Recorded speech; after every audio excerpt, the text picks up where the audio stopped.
Hello, and welcome to the Communication Solution Podcast with Casey Jackson and John Gilbert. I'm your host, Danielle Canton. We love to talk about communication, we love to talk about solutions, and we love to talk about providing measurable results for individuals, organizations, and the communities they serve. Welcome to the Communication Solution that will change your world.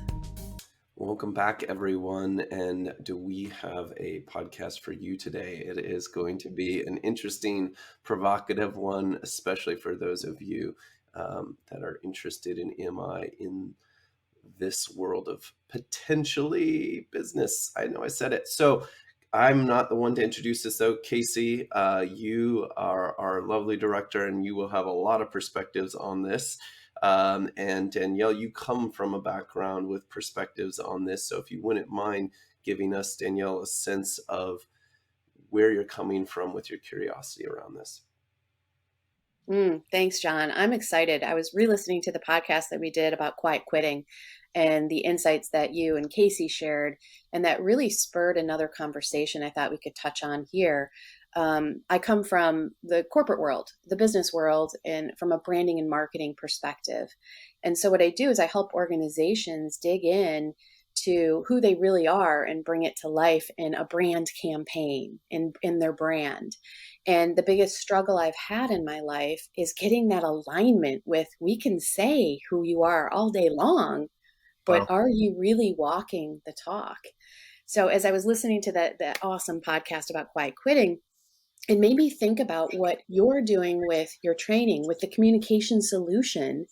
Yes. How you are out there working with for-profit companies and businesses who typically have a financial perspective. They're like, they want to grow, they want to produce. And it's like, you're bringing this training, you're bringing motivational interviewing and your expertise with this communication solution to organizations, to leadership teams, to founders. These innovative companies are saying, we need this. And they're kind of stepping in, and I'd love to have a conversation around what you're seeing, how that's contributing to quiet quitting or just the growth of a business and that role. Because I like, John, your reaction was like motivational interviewing in business, So there's a lot of thoughts there. So I don't know if that's a good kickoff, but that's what I would love to discuss Great today. Kickoff. When John said that, it's so funny because when you say that, Danielle, I can feel my own writing reflex to it. And I think, I know being raised in the MI world, there has been less than positive feedback about that I had done some work for corporations or for businesses. And it's something that John and I talked about so much, about the ethics behind it of motivating in the business world and how does that work? And this mutual accountability, always running the lens through, is our behavior in line with our values? Is our behavior in line with our values of IFIOC? Like we talked about in the Quiet Quitting podcast, starting this company was never about income for me. It was about, how do you share a message, or how do you share a technology or a skill set that will improve outcomes through this communication solution, through motivational interviewing. The reaction tends to be, no, this is for healthcare, this is for behavioral health. Don't give this magic potion to businesses who are going to exploit it and not make it MI anymore. And so that was just something we were so hyper conscious of, and was so fascinating in this, because this just happened for you and I, Danielle. We were, John, you don't know about this, but Danielle was on kind of a fly on the wall on a conference. The Empath Conference. I'm going to be a keynote at. And I'm going to be co-presenting with Dr. William Miller. And Danielle actually talked to me after this Zoom call with Bill. And she's like, okay, I just have to ask, what's the deal? Because Dr. Miller seemed to have no issue with motivating in the business world. And you've always been so skittish around that and have such a reaction to it. And she goes, so I just wait a second. Bill Miller, who's the creator of MI, he didn't seem to have a big beef with this whole thing that you seem to be anxious about. I think what strikes me about that, Danielle, even more since I've thought about that, is partially the evolution of motivational interviewing. When I first started, I always would only work with nonprofits, government agencies, all those that zone. and then got bumped up over and over against the corporate world, and about, okay, can I do this with integrity? Can I keep motivationally fidelity based and not get sucked into how do they bastardize this for profit, and not make it MI but call it MI. Like, I was so hyper vigilant. So I think partly that, so much of the pressure and the heat I could feel from people within the MI world that heard about what I was doing, um, I think it was a good thing to keep me on track with how do you keep behavior in line with values for myself and then with organizations I work with. What I could not escape is, if people are genuinely going to follow their vision, their mission, their values, I can train any organization or corporation if the executive leadership wants their behavior to be in line with their vision, mission, values. How you embody that, how you actualize that, how you bring that to fruition, for me, partially, fundamentally, and partially, is through how you communicate, which is the whole function of motivation. It's the communication solution that will change your world. So for me, what I look at then is, when I talk to executive leadership about how does this help us, my very pointed, not only question, but put the onus on them, is, do you genuinely want your organization to be in alignment with your vision, mission, and value statement? So reassess it and make sure that's what you want, because I can help your workforce get in alignment with that if that's what you really want. If it's about bottom line, this is Danielle when you sat in with Sunshine Health.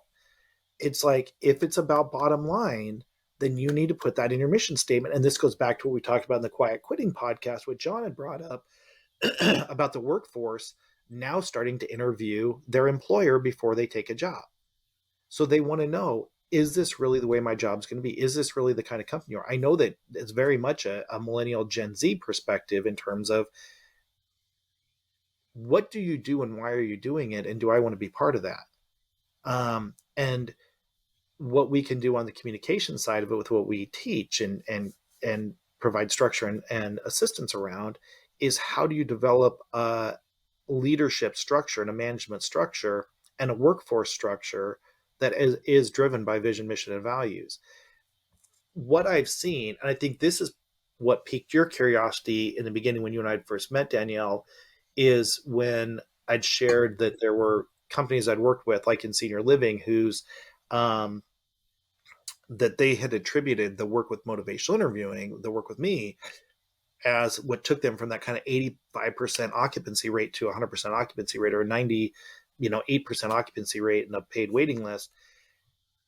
That was, I knew that piqued your interest. Like, that was kind of a fascinating construct. So, I want to toss it a little bit back to you in terms of, as I blurt all this stuff out, what's percolating through your brain as you look Yeah, through that kind of side. yeah. The metrics are what blow me away, because every business I've worked with, every CEO, every great leader is looking for measurable results. Yes. And until I met you, I was like, this is actually documented. It's evidence based. It's an incredible path to help these leaders get to where they want to go with integrity. And that's why I like what you just said. Is the first thing I ask is this really what you want? I can help you Yes. do this, but don't fool yourself. Is it really what you Yes. want? 'Cause if you're going to Yes. change the game and say, no, it's about, I'm going to hire you and we need to see X, Y, or Z happen, financially, that's a different conversation.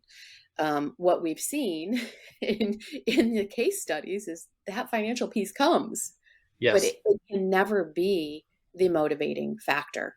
Exactly. Uh, Oh, Danielle, that is so critical, and I don't think people understand that. It's what you just said, is that can't be the motivating factor.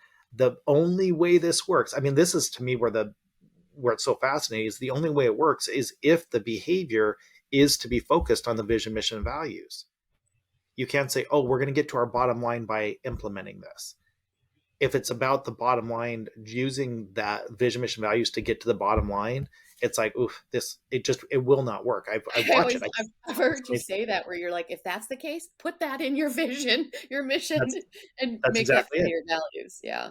And then at least And you're in alignment. that's exactly it. And for me, why this is so real and potent, it honestly is not it's not that far of a step off of when I was as a therapist, what I used to tell parents and relationships, like people in relationship or marriages, when they'd work with me, if you're doing this for your partner, this is not going to work. It cannot be for your partner. It has to be for you. And if you think, okay, I'll do it for me if it helps my relationship, that's not going to work. It has to be, you have to do it for you. And if you do it 100% for you, it is going to help the health of the relationship. But if there's any part of your brain that's like, okay, I'll do it for the relationship, it will not sustain itself in the long run. It's the same thing in the parenting. If it's like, okay, I'm going to do this so I can be a better parent, or so I can get my way, or I can do it this way, it will not work in the long run. So it's the same thing in a business world. Is if you're doing it for a different reason, but this is going to be our facade that we're going to operate from, it will not work in the long run. Then when we circle back around to, like, you have been so fascinated with data points, for me, why this is so potent. I mean, the reason why MI is an evidence-based practice is because there is so much data around it. There is, if you follow the technology, if you follow grandma's recipe, if you stick to fidelity, outcomes improve. I think of, I've shared before, like the data around when John and I worked on a huge project with employment services. People that became skilled at this technique, their productivity, and this is why you can take any productivity number, but their rehabilitation rates, people going back into the workforce, nationally, the average was around kind of 42-ish to 52-ish% nationally for productivity of people going back. So about 50% of your caseload approximately. People that were measurably skilled, which meant that they not only went through the training, but we could actually measure to see if they had the skill set. People that were measurably skilled at motivational interviewing, they had a productivity rate at around 78 to 82%. Like, that is right. This is what I know blows your mind. Okay, that's a data point I hadn't heard. It's Yeah. amazing. Yeah. It's just, so that's a practitioner who is, their productivity goes from around a 50% ish to about an 80% ish productivity. And this is helping human beings with disabilities get back into the workforce. Like, that is a monumental difference on that. 80% of your people are getting employed versus 50%, Yeah. just based on a skill set. And, then we jump over to law enforcement, and to have a profound, again, measurably skilled at it, not that they went through training, but training and measurably skilled at it. People that are law enforcement, trained and measurably skilled at it, they have a profound reduction in use of force, like over a 40% reduction in use of force. Like, that is profound difference in human life. Profound. So I think this is why for me, it is about the communication solution side of it. It is about the fidelity to the model of it. And if you look from that perspective, this is where I think I came to the resolution of just being startled that Bill Miller was like, yeah, if it's effective, it's effective. We're just trying to affect outcomes, and this technology can affect outcomes. It strikes me that back in the day, what I had felt, which was, why is there bias against the corporate world if it's not about selling a product? If it's about helping people get to what they need to find, is no different than me trying to see if somebody needs substance use treatment or to manage their diabetes differently. There's we don't have the market on humanity in behavioral health and healthcare. That in the corporate world, there are products out there that really are meant to improve the quality of life. And senior living was a low hanging fruit that was like, well, of course, the ultimate intention is to improve the quality of life for older adults, not just to, sell them a condo, and that's two different perspectives. Sell them a condo is a different vision, mission, and values than we just want to improve the quality of life and provide life enrichment for older adults. Yeah, I want to jump in here. Oh, go ahead, Daniel. Okay, I was just going to jump in here because this is something that's been kicking around my mind in this discussion, is from the upfront thing of talking with Dr. Miller to now what you're talking about, Casey. It's seemingly also, what's the impact of this organization? So you had particular conversations with one of those organizations you were just talking about would they even use it? And we've talked about this in other podcasts. If you use this way of treating people, if their outcomes didn't improve or things went down. And so long as they agreed to that being true for the very sake of how they're treating people, then you agreed to that ethic of treating people that way. There's also something to be said of Bill Miller on record going to say something to the degree of not wanting to work with diamond selling companies that called him up to work in that particular area. So I would imagine there's more nuance in that of what are we talking about when we're talking about business or for profit. There's also the podcast we got into of like, can you ever be completely neutral and equipoise? And we don't need to open that can, but the whole reason I mention it is that what you're alluding to there is that there's always going to be some outcome involved. The helping profession tends to be cleaner and tends to have a little more altruism and some of those things, but there's also a certain level of still being possibly biased to getting certain kinds of outcomes. So what are those outcomes? What is the impact of more occupancy? What is the impact of people with disabilities getting more jobs? What are you contributing to with training MI in this particular industry? That seems to really matter for some reason for being clear if you are going to bring it in to a particular industry. John, and what struck me when you said that is, again, I keep thinking, my brain loves looking historically and at trend. And what I think of is, again, when I first learned motivational in the late 80s as an addiction counselor, it was very specific to that population. And the funding streams were different. Now, so I think you're going to be more hard pressed in behavioral health and healthcare that we can say was more altruistic, and I think that's why a social worker goes into that field. But I can tell you now, it is based on profit and risk because it is driven by insurance and funders. So behavioral and healthcare is no different than the corporate world at this point in time in our culture. It is about the bottom line. Literally, I can call up any behavioral health agency right now, and they are all going to be having a meltdown. Right now, I can call anyone anywhere in the country, and they're going to be having a meltdown over their productivity and their loss because they can't get their numbers up. And we have to hire people that can see more people on more of a regular basis if we're going to be able to hit our bottom line. That is no different than any other industry that has a sales component to it because it's driven by finance. And before, when things were funded differently, it wasn't driven by finance. It was driven by altruistic reasons. But that was also 40 years ago. Things have changed. And so that you cannot get a credit card or a piece of paper to slide the difference between healthcare, behavioral health, and the corporate world right now. You can't get a piece of paper to slide between the two of them. They are so enmeshed. Yeah, I just listening to you guys, I really agree, Casey, that to your point, John, it's look at the leader of the organization and what they genuinely want, whether it's, for profit or nonprofit. It's like, what are you really trying to achieve and what are you trying to create? And if you really do want to get in line with your vision, mission, and values, the communication solution can help. Motivational interviewing can help. I'm personally very grateful to have sat in on that call with you and Dr. Miller. And to see that shift and have that conversation around motivational interviewing and its role in for-profit business. Something that strikes me as I listen to how you started is your commitment to fidelity. And John, I get that sense from you as well. You guys are experts. The years that you have under your belt, the expertise that you bring to the table, I think can only come from that level of commitment to fidelity. Yes. And what is now opening up, which I also appreciate, is you have all of these years of fidelity, of this expertise, and now you're bringing it to an organization who may not ever take it to fidelity. Yes. But oh my God, will these tools, will these trainings not help improve somebody's lives, help improve lives? Yes. That's what gets me excited. I think you guys did a podcast about that where it was like, what if you only, or maybe it was your monthly membership call.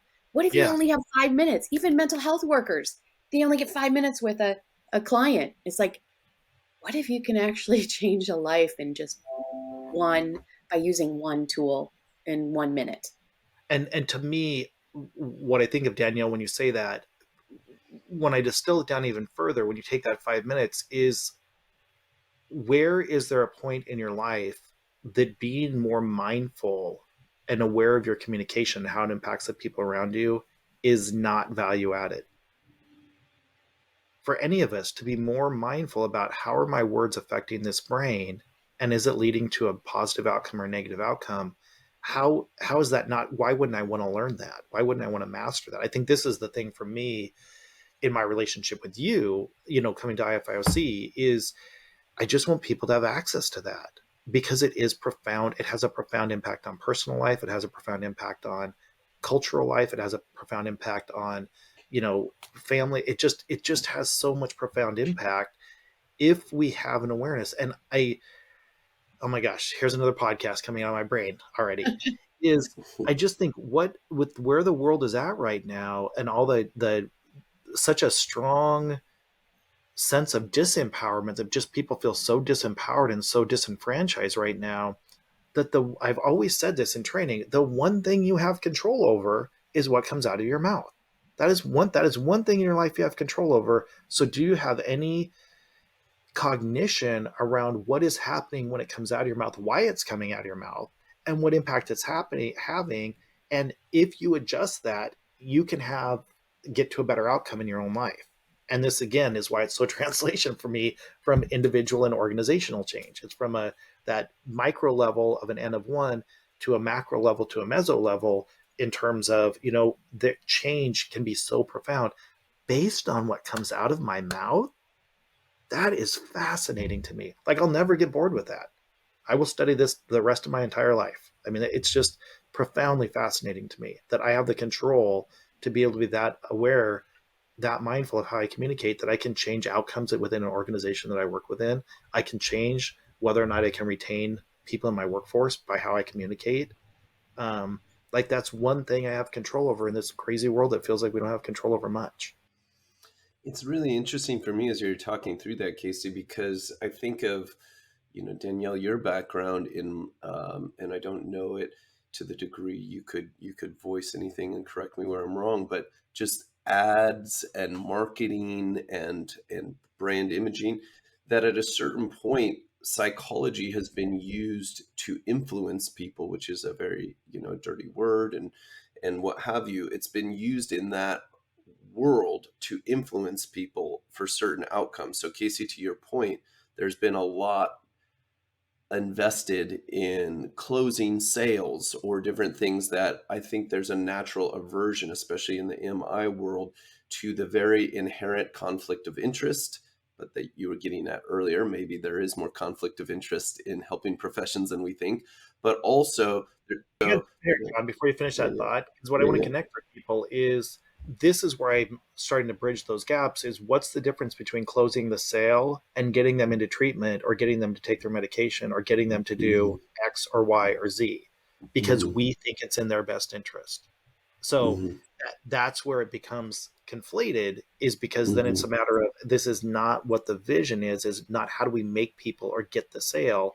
It could be for mm-hmm, some organizations or corporations, but there's no mm-hmm, variation for me between how do we get them to buy this versus how do we get them to take their medication, or how do we get them to sign up for mm-hmm, inpatient treatment, or mm-hmm. how do we get them to, it's that. I think that's a mentality, but I just wanted to throw that in Yeah. there as you were saying it, because I want people to understand that difference. Yeah. Well, to that point, it's what's the potential impact, and you're getting at, even if it's a healthy or positive, depending on how you're defining that impact, is it coming from a hierarchical, this is good for you, so therefore I can use a method of communicating that will get you to buy in or influence you into this thing that I or the research would show is best for you. And so there is this interesting context of, like, say, with the occupancy in that whole world. Um, we didn't speak specifically to some of the specifics there, but it deals with um, healthy outcomes, and that the research would support healthy outcomes with more occupancy. And I just want to give voice to that, because just because that's true, you could then try to sell people on doing this thing that you think is best for them, is kind of a way. Or you could try to altruistically influence them to do what's best for them. But either way, what you're getting at is, how do you have the conversation, as we've talked about before, as much from equipoise that helps them make an informed choice, getting their behaviors aligned with their values. That could be a healthy option, would be this occupancy or be this sort of a thing. And so I think it's the very intention of walking into the conversation that you're talking about, and how much there's this hierarchy and how much there's this pejorative nature to it, even if it is this thing that research or otherwise would show is healthy for the person. That doesn't mean you need to get them to do it. It means you might explore it with that on the table, with this way of treating them. Seems like the kind of 10,000 foot view way to talk about it that I've interpreted. John, for me, this is why motivational interviewing is the golden thread through any one of those industries, private, for-profit, nonprofit, doesn't matter. The golden thread is not only the communication method, it's the fidelity of motivational learning, because it gets down to the core. The crux of it for me is that you're helping people resolve their ambivalence. And at that point, everyone, you're empowering them to have informed choice. That is the gold standard in healthcare, is informed choice. It's not making them do it. It's that their brain can see viable options, and then you support their autonomy, that they get to choose what's best for them.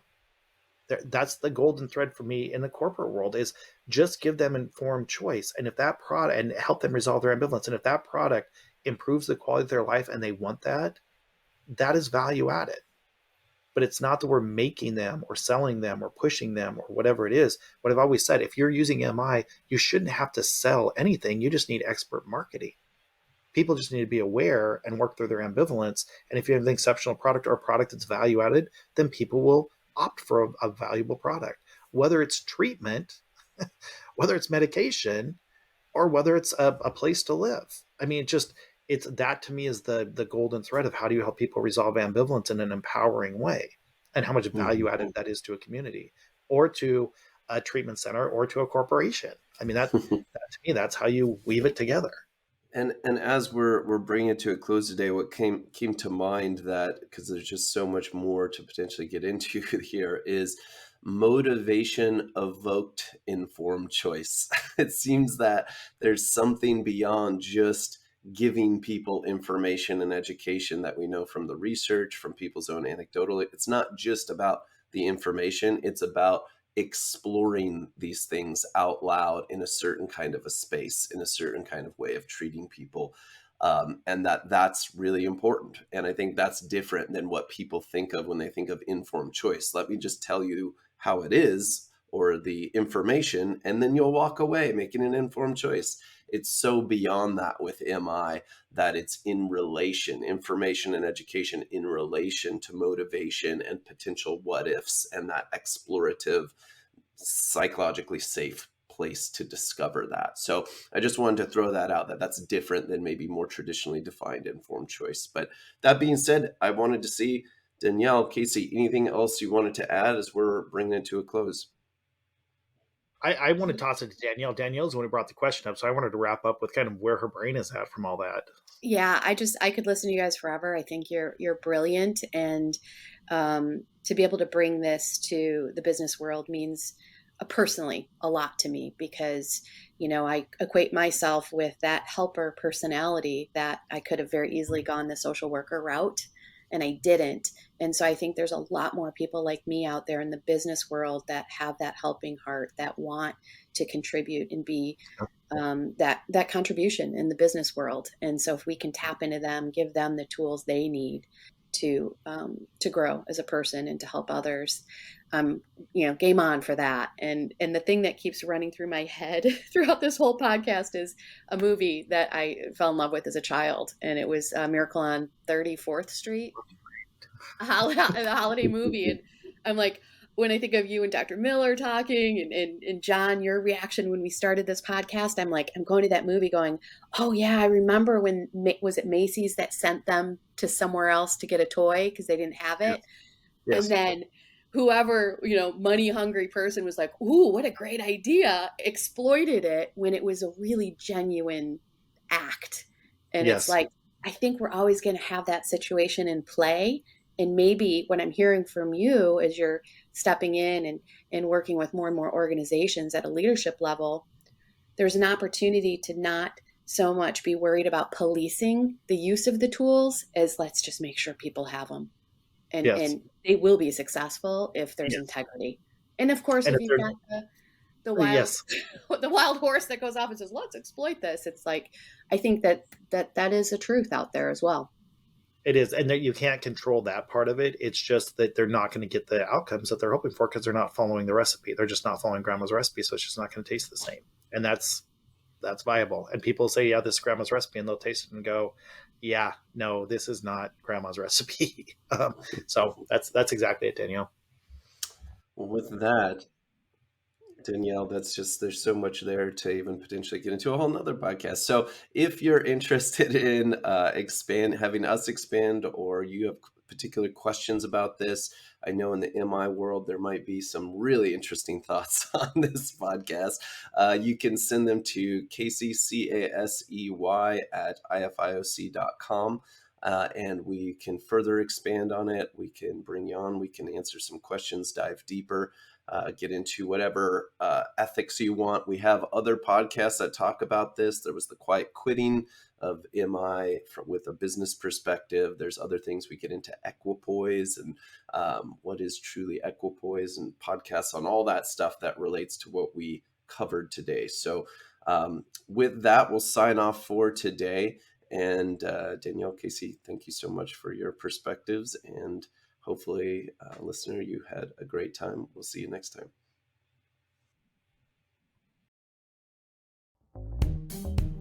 Thank you for listening to the Communication Solution Podcast with Casey Jackson and John Gilbert.